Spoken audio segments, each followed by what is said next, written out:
Okay, welcome to functional groups number 3. So here we're going to finish up all of the different functional groups that we see on table R.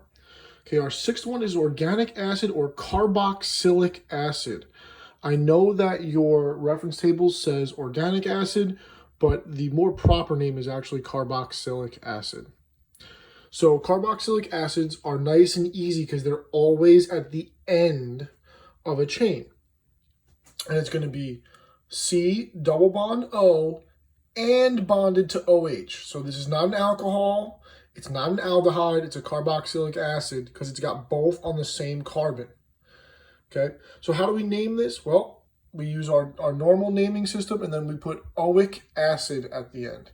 So let me show you what I mean. So here's the example that was on your reference table.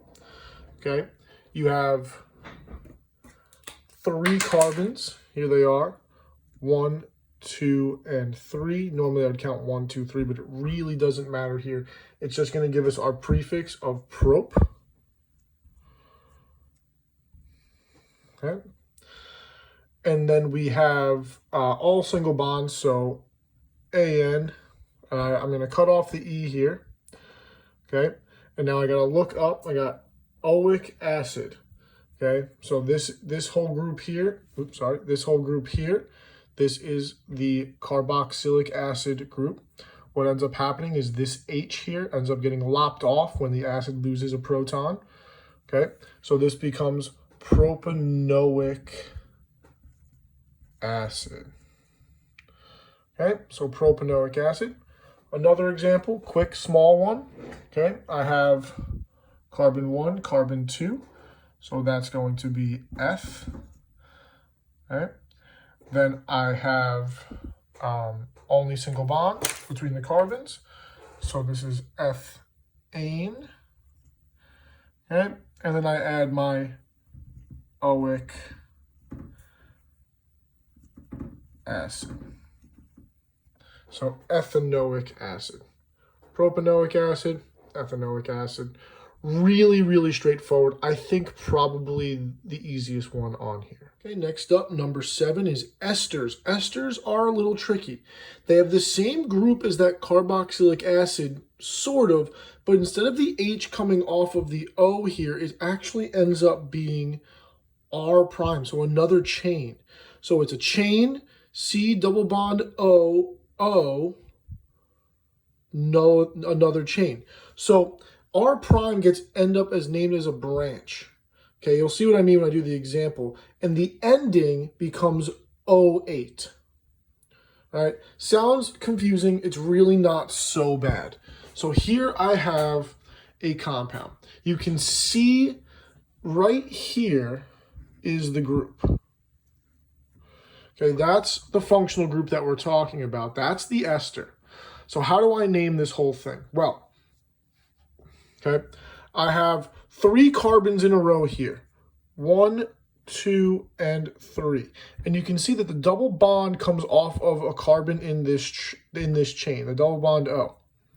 Okay, whatever comes off of this oxygen here, this ends up getting named like a branch.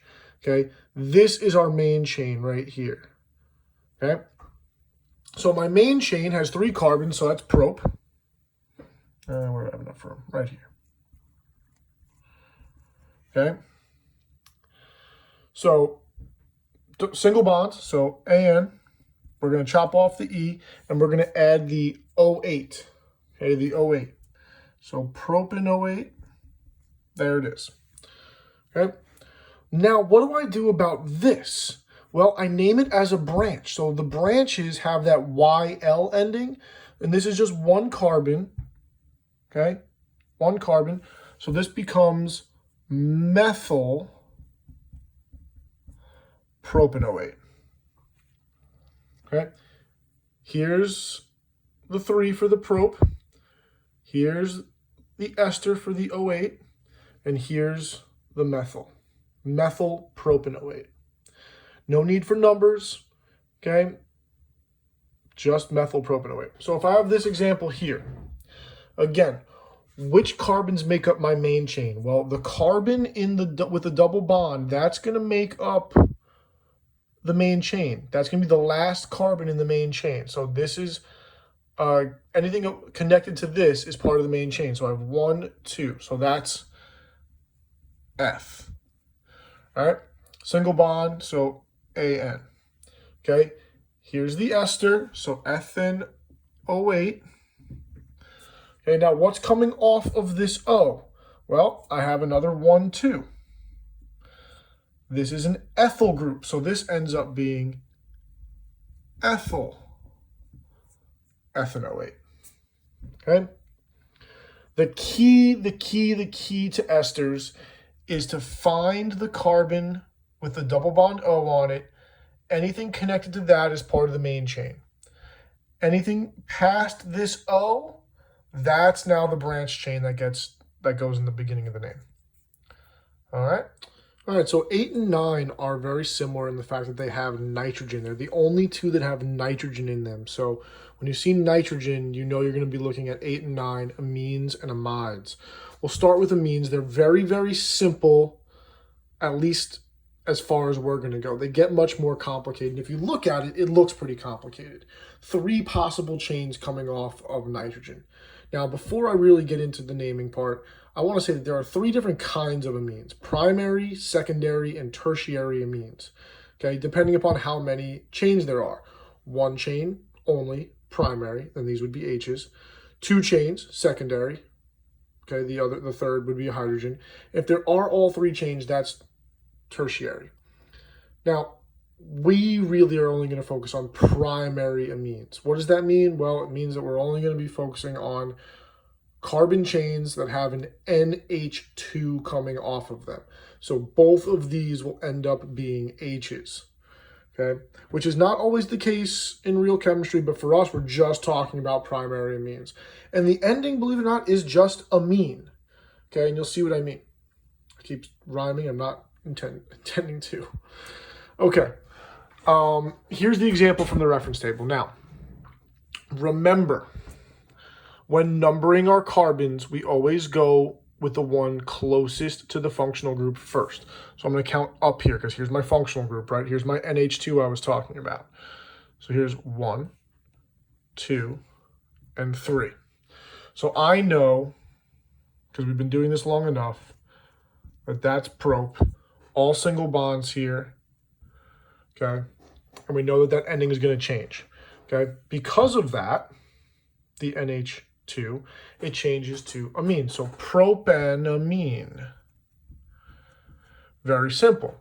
However, I still need to say which carbon the amine comes off of, and it is the 1 carbon. So this is 1-propanamine.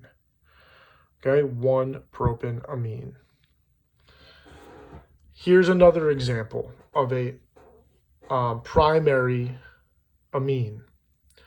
I have an NH2 coming off of a carbon.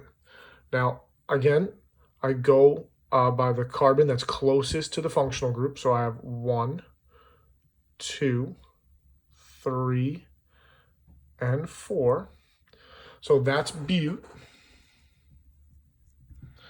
Okay, all single bonds, so AN.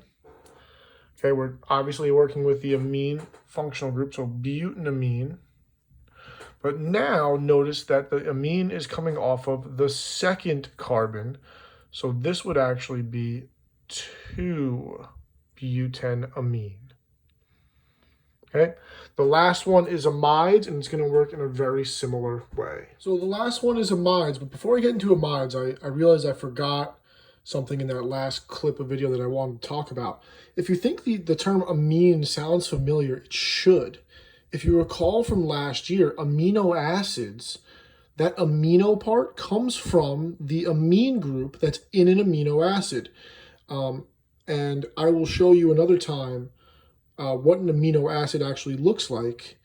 And if we do have enough time and we're doing this distance learning long enough, I may throw in some biochemistry and maybe we can learn about some of the amino acids and their structures, because they're going to have a carboxylic acid group and an amine group on them. Anyways, last one, amides. Okay, amides look very complicated, but they're actually really easy. Okay, a chain, carbon, double bond O, N, H, and then another chain of carbon possibility. However, this for us is going to be an H. We're going to work with primary amides only, no secondary amides.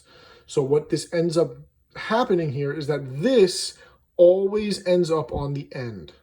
You'll always see it on the end of a carbon chain, and it'll be nice and easy to do. The naming, very easy. The ending is amide. So you'll see this ends up really easy. Okay, so here we go. Here's my functional group right here. Okay, my carbons, 1, 2, and 3. So that's prop, all single bonds, so AN. Okay, and I have an amide group, so propanamide. Like I said, really easy. Probably something that if we were talking about our regions, it's the least seen, but it's really easy to recognize because you have that O and N in the same molecule. It's the only one we talk about like that. Okay. But yeah, so it's really, really easy. You see this is always going to be on the end carbon no matter what. So we don't even have to worry about numbering or anything like that. Okay. Here's my second example. Again, really, really simple.